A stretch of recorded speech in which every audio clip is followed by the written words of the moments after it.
நீலகிரி மாவட்டத்திற்கு red alert எச்சரிக்கை விடுக்கப்பட்டதை அடுத்து 3 நாட்களுக்கு படகு சவாரி நிறுத்தப்பட்டுள்ளதாக மாவட்ட ஆட்சியர் தெரிவித்துள்ளார். கூடுதல் விவரங்களை செய்தியாளர் அனீஷ் வழங்க கேட்கலாம். அனீஷ், வணக்கம். முழு விவரங்கள் என்ன? அகிலா, வணக்கம்.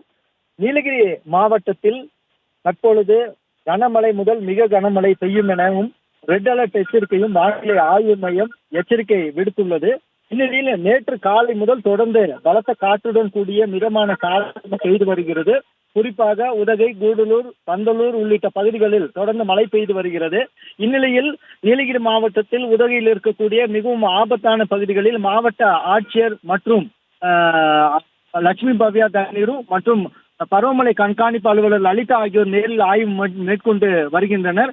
இதனைத் தொடர்ந்து மாவட்ட ஆட்சியர் கூறுகையில் 3 நாட்களுக்கு ட்ரிக் தமிழ்நாடு என்ற தலைப்பில் வனப்பகுதிக்குள் நடைப்பயணம் மேற்கொள்ள தடை விதிக்கப்பட்டுள்ளதாகவும் இதே போன்று படகு இல்லத்தில் படகு சவாரி ரத்து செய்யப்பட்டுள்ளதாகவும் தெரிவித்தார். மேலும் நீலகிரியின் காற்றின் வேகம் அதிகரித்து காணப்படுவதால் சுற்றுலா பயணிகள் மற்றும் உள்ளூர் மக்கள் மரத்தின் கீழ் வாகனங்களை நிற்கக்கூடாது எனவும் மரத்தின் கீழ் நிற்கவும் கூடாது எனவும் மின்சார கம்பிகள் செல்லும் பகுதியில் பொதுமக்கள் யாரும் செல்ல வேண்டாம் என மாவட்ட ஆட்சியர் வேண்டுகோள் விடுத்துள்ளார். அகிலா, விவரங்களுக்கு நன்றி அனீஷ்.